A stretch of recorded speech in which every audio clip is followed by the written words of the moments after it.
Welcome friends, எல்லாரும் எப்படி இருக்கீங்க? நல்லா இருக்கீங்களா? நாங்களும் நல்லா இருக்கோம். நாம் இன்னைக்கு சூப்பரான ஒரு ரெசிபி தான் பார்க்க போகிறோம். பார்க்கவே டெம்ட் ஆகுதுல்ல? வாங்க எப்படி பண்ணுறதுன்னு பார்த்துடலாம்.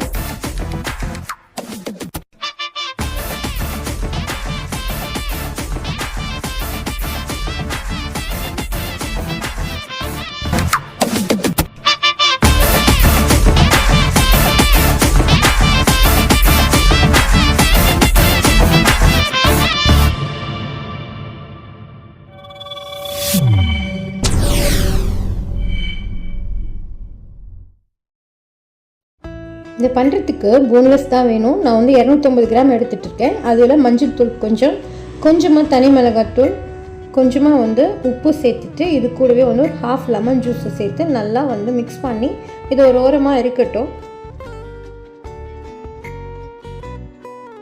நம்ம சேனலை ஃபஸ்ட் டைம் பார்க்குறவங்களா இருந்தால் மறக்காமல் சப்ஸ்கிரைப் பண்ணிக்கோங்க. பக்கத்தில் இருக்க பெல் ஐக்கானையும் கிளிக் பண்ணி ஆல் பட்டனையும் கிளிக் பண்ணிக்கோங்க. அப்போ தான் நான் போடுற வீடியோ உங்களுக்கு நோட்டிஃபிகேஷனில் வரும். சிக்கன் நல்லா மிக்ஸ் பண்ணி வச்சாச்சு. இப்போ நம்ம எண்ணெய் சூடானதும் 2 பெரிய வெங்காயத்தை ஸ்லைஸாக கட் பண்ணி நல்லா கோல்டன் ப்ரௌனாக பொரிச்சு எடுக்கணும். வெங்காயம் நல்லா பொரிஞ்சிருச்சு. இப்போ எண்ணெயிலேருந்து வெங்காயத்தை எடுத்துடலாம்.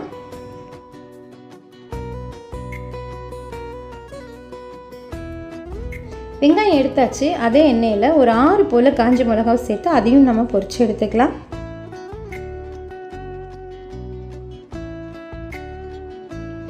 $20 போல் பூண்டு பல், அதையும் நம்ம நல்லா கோல்டன் ப்ரௌனாக பொரிச்சு எடுத்துக்கலாம்.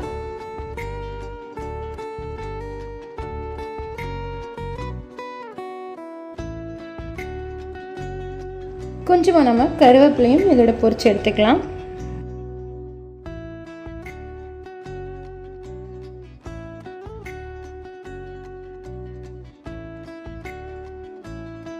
எல்லாமே நம்ம 1 by 1 பொரிச்சு எடுத்தாச்சு. இப்போ வந்து நம்ம மேக்னேட் பண்ணி வச்சுருக்க சிக்கனையும் நம்ம நல்லா கிறிஸ்பியாக வறுத்து எடுத்துக்கலாம்.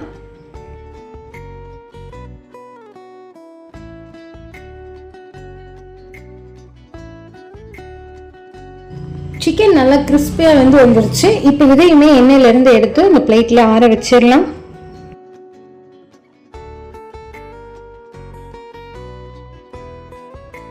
நம்ம எல்லாத்தையுமே 1 by 1 பொரிச்சு எடுத்தாச்சு. இது எல்லாமே நல்லா ஆறணும். அதுக்கப்புறம் நம்ம எல்லாத்தையும் மிக்ஸி ஜாரில் சேர்த்து அரைச்சிடலாம்.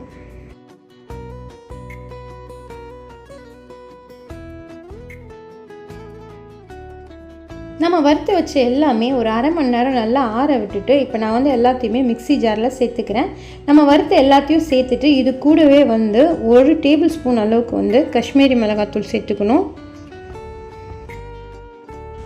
இது கூடவே அரை டீஸ்பூன் அளவுக்கு பெருங்காயத்தூள் சேர்த்துக்கலாம். இப்போ தேவையான அளவுக்கு உப்பும் சேர்த்துட்டு இதை அரைச்சி எடுத்தோம்னா நம்மளோட சிக்கன் காரப்பொடி ரெடி ஆகிடும். சுட சுட சாப்பாட்டோடு போட்டு இது கூடவே கொஞ்சமாக நல்லெண்ணெய் சேர்த்துட்டு மிக்ஸ் பண்ணி சாப்பிட்டோம்னா சும்மா வேறு லெவலாக இருக்கும். ரொம்ப ஈஸியாக ரெடி ஆயிடுச்சு இல்லை சிக்கன் காரப்பொடி. டேஸ்ட் வந்து வேறு லெவலாக இருக்கும். இந்த வீடியோ உங்களுக்கு பிடிச்சிருந்தா லைக் பண்ணுங்கள். மறக்காமல் உங்கள் ஃப்ரெண்ட்ஸ் அண்ட் ஃபேமிலிக்கு ஷேர் பண்ணி விட்ட கையோட நீங்களும் ட்ரை பண்ணி பார்த்துட்டு எப்படி இருக்குன்ற உங்கள் ஃபீட்பேக் வந்து கமெண்ட் செக்ஷனில் கமெண்ட் பண்ணுங்கள். இன்னும் ஒரு நல்ல ரெசிபியோடு உங்களை நான் சந்திக்கிறேன். அது வரைக்கும் டடா.